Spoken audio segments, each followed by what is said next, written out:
अब हम सब्र करने वाले नहीं हैं। मुल्क के अमन व अमान के लिए हमने ये फैसला किया है।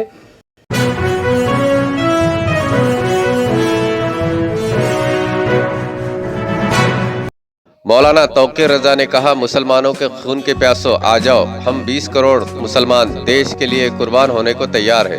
कि अपने मुल्क में अमन व अमान कायम रखने के लिए, मुल्क को गृह युद्ध से बचाने के लिए, दंगे फसाद से, आतंकवाद से बचाने के लिए उनकी मंशा 20 लाख मुसलमानों को कत्ल करने की है, तो हम कत्ल होने के लिए तैयार हैं। हरिद्वार में हुई धर्म संसद की प्रतिक्रिया में इत्तिहाद मिल्लत काउंसिल की ओर से बुलाई गई मुस्लिम धर्म संसद में ऐलान किया गया कि देश में अमन के लिए 20 लाख मुसलमान अपनी कुर्बानी देने के लिए तैयार है।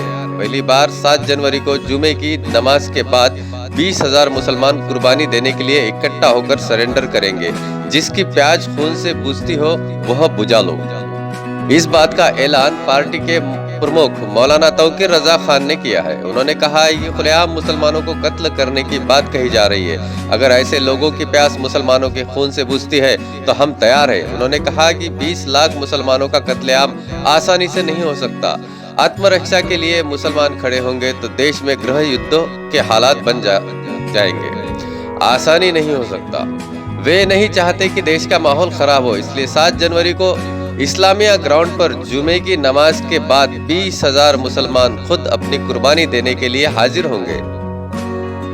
इसके बाद हर जुमे पर 20-20 हजार मुसलमान अपना लक्ष्य पूरा करने को इसी तरह इकट्ठे होंगे। प्रशासन शासन उनका है और पुलिस मिलिट्री भी, चाहे जिसके हाथों वो मुसलमान का कत्ल करा दे। मौलाना तौकीर ने कहा कि वे किसी से शिकायत नहीं करेंगे, क्योंकि जिन पर हालात ठीक करने की जिम्मेदारी है वो खुद खामोश है। अदालतें तमाम मुद्दों पर दखल देती है, लेकिन इतनी बड़ी बात पर खामोश है। इससे मुसलमानों में मायूसी है। IMC प्रमुख ने कहा कि मुसलमानों को अब किसी पर भी भरोसा नहीं है। उलमा का फैसला है कि अब वे सब्र करने को तैयार नहीं है, क्योंकि उनके सब्र को उनकी कमजोरी समझा जा रहा है। मुस्लिम औरतों और लड़कियों के बारे में अपने लोगों को 1-1 लाख रुपए का लालच देकर आपत्तिजनक बातें कराई जा रही है।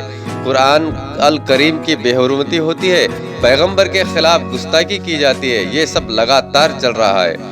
मौलाना तौकीर रजा ने कहा कि जिन लोगों ने मुसलमानों के कत्ल का ऐलान किया है, हमें उनसे भी कोई शिकायत नहीं, क्योंकि यह साधुओं की भाषा हो ही नहीं सकती। यह राक्षसों की भाषा है। हमें शिकायत सरकार और अदालत से है।